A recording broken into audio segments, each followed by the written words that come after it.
From the basement of La Penta, it's WICR. Hello, Iona College. You know what time it is. It is Lights Out Sports. I'm your host, Rob Bancardo. Joined with me in studio today, Armand Matteo and Terrence Taylor. How are you guys doing today? Doing great, Rob. Doing just peachy. All right, so let's first get into NFL draft happening last Thursday. And, I mean, we had some big things go down. Number one going in the draft, Jameis Winston, quarterback from Florida State. Hopefully the Buccaneers have finally found the answer for all their suffering over the last couple years. Team him up with Vincent Jackson and his other wide receivers. You got a good wide receiver corps over there. Thing is, will Jameis Winston be the Jameis Winston in college, the troublemaker off the field, or will he be the usual Jameis Winston? Like I said in our class, I don't think the troubles off the field is a big issue. In this situation, my mic on? Mm-hmm. Oh, I couldn't hear anything. Okay. No, but I don't think the troubles off the field is an issue because look around the league. Franchises are able to contain players that are troubles off the field. Look at Des Bryant, for example. The guy's a head case. He's absolutely insane, but the guy is top 5 best wide receivers in the game, no question. And Jameis Winston, I mean, he definitely has all the mechanics, all the intangibles to be great. He has a great arm. He's able to step up and throw in the pocket. He's able to, read defenses. And, this guy is fit for an NFL playbook. So he was definitely worthy of the first pick, and I think that he's going to live up to his expectations. I do. I really do. He ain't going to be no Jamarcus Russell, Robert. He should be good. He has a cannon. One thing I really admire with Jameis, I love the height, first of all, 6'4", which is perfect size for a quarterback, like a Big Ben to me. And second of all, he has the cannon. And Tampa, over the last couple of years, has built that wide receiver corps. I mean, go to their defense and not so great, but now you put Winston on this offense, we could be seeing them roll. And listen, the division that they drafted him in, all three of those teams have miserable defenses. Carolina's the only defense that has an okay defense. Mm-hmm. Carolina's defense took a big step back last year. Atlanta's defense is poor, one of the poorest in the whole league. And the Saints have dropped off mightily. So Jameis can honestly, he could throw 4,000 yards his rookie season. Well, I mean, the only thing... He really could, because the guy, one thing Jameis has is confidence. He don't care what situation it is. Doesn't matter if he's playing the top school in the country or the best football team in the NFL. He's gonna try his best, and he's gonna throw his touches. I'll give him maybe 3,500 yards. That's still even pretty good for a rookie year. Yeah, that's good. But not 4,000 yet. I'll give him maybe 2 more years for that. I mean, definitely a great pickup for Tampa. They needed this. Their last Super Bowl being in 2004 versus the Oakland Raiders, and the team has gone nowhere since then. A team that's had Jeff Garcia bring them to the playoffs, Josh Freeman with his issues with the team, especially with big coaching issues. Glennon really never fit into the role with Tampa. I didn't know. I was thinking maybe give him a little bit more time, but he hasn't shown his development of recently. Now, we go over to the number 2 spot in the draft. Tennessee Titans taking Marcus Mariota. And, I mean, coming down to draft day, it was Winston Mariota. Tennessee really didn't have his number going, though. We didn't see that calling when we were seeing all these pre-drafts before that. I would say a couple weeks before the draft. But Kevin Wisenhunt loved him. Kevin Wisenhunt's a big guy with quarterbacks. We've seen what he did for Phillip Rivers back when he was offensive coordinator for the Chargers a couple years back. Then with Kurt Warner with the Cardinals. I mean, Mariota is a perfect fit for this team, but the guy has nobody to play with on his side on that offense, so it's going to be a struggle at first. Mariota is a fantastic quarterback. He's a kid, I would say, who picks up the playbook. He's going to want to learn right away, knows what to do, knows how to run the offense. Yeah, but the only thing about Marcus Mariota, his arm strength is nowhere comparable to Jameis. I mean, people actually compare him. They say he might be the next Johnny Manziel of the league. Yeah, I think Marcus Mariota, if anyone, is going to be a bust. I think that he went way too high in this draft, number 2. I think Marcus Mariota should went between 10 and 20. He should have slipped in the draft like Manziel. I think he'll be better than Manziel because Manziel just had a pitiful rookie year. So I think Mariota could at least throw for maybe... I'm saying, do you think the Titan system will fit for Mariota too? Because, Mariota is just used to, having what? I actually think like a spread and everything. Like back when Mariota was playing. I think so because they're not going to throw the ball that much in Tennessee, and Marcus doesn't even want to throw the ball that much. He wants to be outside the pockets using his feet. Well, I mean, when your top running back is Sean Green, I mean, I don't see anything going through with that Tennessee offense. I'm sorry. You need a top wide. But Marcus Mariota, his whole career, he's not been known to make throws to the numbers. Those post routes, those 20-yard routes to the sidelines. That's a custom play in an NFL playbook. Brady does it. Manning does it. They all does all those curl routes to the outside. is a big testament to advance it to the next level.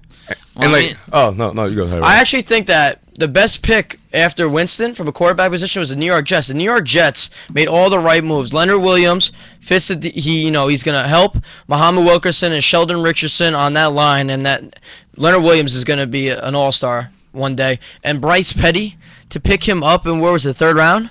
4th round, we picked Fourth round. Bryce Petty's a steal. I think Bryce Petty's going to be better than Marcus Mariota. The thing is, that I have a problem with Mariota is, when he leaves the pocket, he needs to learn how to reset his feet. Because, he shuffles a lot with, those off balance passes. So I think that's actually a huge problem, though. And the other problem is Mariota is he leans too much to run outside the pocket. He doesn't step up. Good quarterbacks step up in the pocket. Mariota leans to the side. That's the problem with Colin Kaepernick. I think that's what's holding Colin Kaepernick from coming to the next level, because the guy is, the offensive line struggles some with the 49ers, but good quarterbacks step up in the pocket. They don't bail out to the side. Yeah, so when that happens, he's slow to, anticipate his throws. Yeah. So I think that's actually a big. That's what I see. Well, with Mariota, you guys talk about how he doesn't have the arm strength. Chad Pennington for the New York Jets never had the arm strength. Yeah, but Chad Pennington had great accuracy. Marcus Mariota has a right accuracy. It's nothing like, Chad Pennington was known for anything within 20 yards. He has like a 98th percentile of hitting him. And Mariota. But Mariota, 42 touchdowns to 4. But he rushes the read too, though. First of all, college is totally different than the NFL. It is completely different. Like Mariota, you see that in college, he rushes the read. Most first-round quarterbacks do not do good. It's usually the quarterbacks that slip in the draft who do better. Believe it or not. What? Andrew Luck did great. Yeah, but look at RG3. RG3.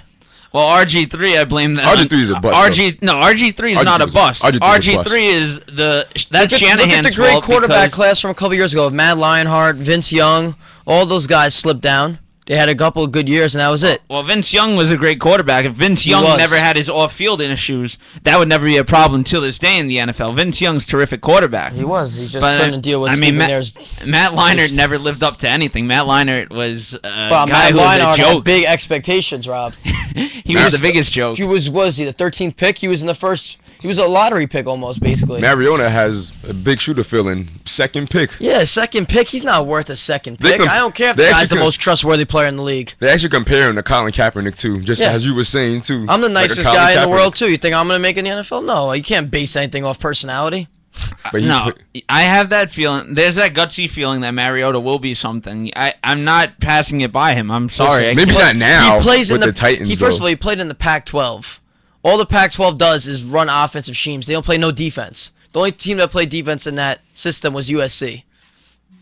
So yeah, he has What are you trying to prove? He has adequate precision passing. Basically, he's not great. Obviously, Pac-12 is all about winning games 42-35. Like, where's the defensive presence?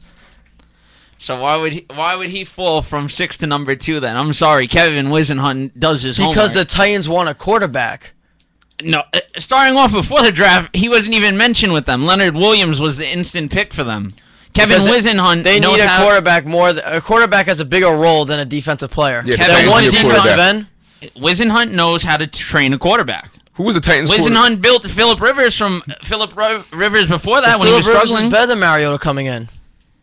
Yeah, but if you understand where Phillip Rivers fell the last couple of years, where he's struggling on the field, throwing a lot of picks, and then Phillip Rivers is good every year. Yeah, he had a couple of years when he had a lot of picks, but Phillip Rivers throws 4,000 yards every year, and the Chargers are always playoff bound. Yeah, they can't get out of the first round, but they're there. They're not always playoff round. They're always over 500 or 8-8. They're 8-8. Okay, and that's you think Marcus Mariota go 8-8 with the Titans? No, goes probably 6-10. 6-10. He goes 2-14. No, he will not go 2-14. Oh, you're right, because he played. Actually, you know what? Mariota might not do that bad because he plays in the arguably worst defensive division of football. Another thing you have to you contradict your point right there, Rob, because you say that's the only thing that can help benefit him. He's not going to do that good. I'm saying he can have a better year than anticipated from my point of view because he's in a crappy division. The Pac-12 is a terrible division. Now you go into his division. He fumbled 27 times during his career, though. I'm talking about in the division that he got drafted into, Rob. Yes, I know that. Yes, I know that. So if you say the Pac-12's defense was bad, the division he's in now in the NFL is bad with defense. He's going to be his usual offensive unit. Yeah, but he still plays the Texans twice a year, and I guarantee he doesn't throw over 200 yards against them. On top of that's the NFL too. This is not college football. We're Yeah, talking well, about. you can't base Completely anything off different. college football. You can't base it off of what he did in college to the NFL. No. Completely different. It's not the same anymore. No. Well, I'm sticking with Mariota, so you guys have your points, I have mine. I mean, you're not backing up why you think Mariota's going to be so good. Why? What does he have besides his athleticism of rushing outside the pocket? What's so good about Mariota? I see his that- arm strength ain't that great. His accuracy is just subpar. What is so lights out about this guy? What's so lights out about the guy? He's a guy who picks up the unit and wants to learn it right away. That's what's the guy. The intelligence. It doesn't come down. Intelligence, yeah, trustworthy. Okay, yeah. Yeah. So, Look at Tom Brady. The guy got drafted in the 6th round. No one thought he was intelligent. Look at him. One of the greatest quarterbacks of all Yeah, time. because look at the coaching. Jameis Coaching. Winston. Bill Jameis Belichick. Winston. I want to see don't his think Bill intelligence Belichick's level in the coach. He's just a NFL. schemer. I want to see Jameis Winston's intelligence level in the NFL. I really do. You're just basing it off the guy because he steals crab legs. I mean, like I don't base it off That's of what that. you're basing it off of. No, I don't. Football intelligence. The guy reads the defense better than anyone that's in that draft. Then why did he have such a You're drop? just saying because Why- Marcus why Mariota did is he- such a humble guy. That's Why, the reason why you're were saying his that. numbers such a drop this year then for Jameis Winston? Tell me. Why were his numbers such a drop? Because you don't go from 40-10 a year ago to all of a sudden where you go 25-18. Because he just had a rough year, but the guy has all the potential to be great. Yeah, until the money gets to his head. When I think of Marcus Mariota, I think of Tim Duncan. Oh, Tim Duncan's like the most humble guy. That's why he's the greatest player. It's like people base stuff off personality.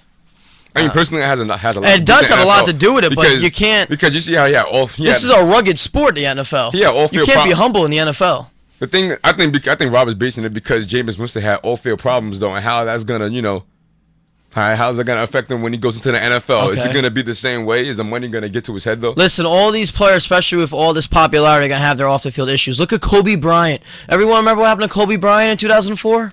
Does everyone remember of his Yes, off-the-field incident? Very yes, similar to Jameis. Yes, we know what happened to Kobe Bryant. Okay, so these guys all have, similar situations. I mean, you're a star player. You have a lot of the ceiling is high, so there's going to be a lot of temptations out there. All right. But you have your point. I'll have my point. I'm sticking with Mariota. What about in this Terrence's draft. point? What about Terrence's point, Rob? Well, you didn't mention his point, Robert. Exactly. My point is basically He's against, there, Robert. My point is basically against Rob's point though. So you agree with me about Jameis over Mariota? I was siding with you the whole time basically. Good stuff. All right. So now we're going to do one more player for the NFL draft. Wide receiver spot. Where would you guys say the biggest steal was in this draft?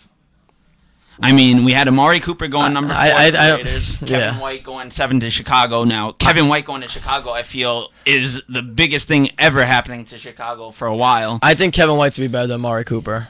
And that's just my own personal perspective. Mm-hmm. I think, especially in the system, I think Jay Cutler's still a good quarterback. The guy has a sling for an arm. Kevin White, now with the departure of Brandon Marshall alongside Alshon Jeffrey, they could definitely, he can have good years, many good years to come. So, I mean, I think another stealing draft was Devontae Parker going to Miami. I mean, it's the first Louisville wide receiver to be drafted in the first round. That has to say a lot. And Devontae Parker, I mean, he just got to work on a couple of, his athleticism a little, but the guy's got great hands. Mm-hmm. So, I mean, the Dolphins, Ryan Tannehill has to have a big year. He's never had a big year, and, they made a lot of moves with Kenny Stills and drafting Devontae Parker, so I think that was a good steal. Yeah, I mean, I agree with you on that one. I don't know why Cleveland passed him up whatsoever. Cleveland, you have the issues with Josh Gordon where it's coming to the point where the guy has to go from your team. Oh, Rob, you know who else made a big steal? In the 5th round, Rashad Green got drafted by the Jacksonville Jaguars. That is a steal. You know Rashad Green is all-time receiving yard reception leader for the Florida State Seminoles.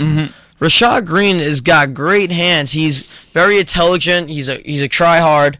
So, with all that being said, the Jacksonville Jaguars made the best moves. And they drafted T.J. Yeldon out of Alabama, and they have Dante Fowler with the 4th pick, the linebacker out of Florida. So, overall, I think the Jaguars made the best moves. Just need a running game now. Yeah, I think T.J. Yeldon's the answer. They have a great defense, but I think it's up to Bortles, to be honest with you. Well, Bortles, here's the thing. Bortles needs the weapons, which I feel... I mean, Bortles is a great pickup last year. Did he go too high? I kind of felt that way in the draft, but I mean, the guy has the great arm to throw downfield. I mean, he needs more guys to go with him, though. He needs that wide receiver. He needs that even a guy like Reggie Wayne. They got rid of Cecil Shorts. Yeah. So I don't know where there's Rashad Green. Honestly, could be a big factor in that offensive scheme. Yeah. All right. So we just talked to you guys about the NFL draft.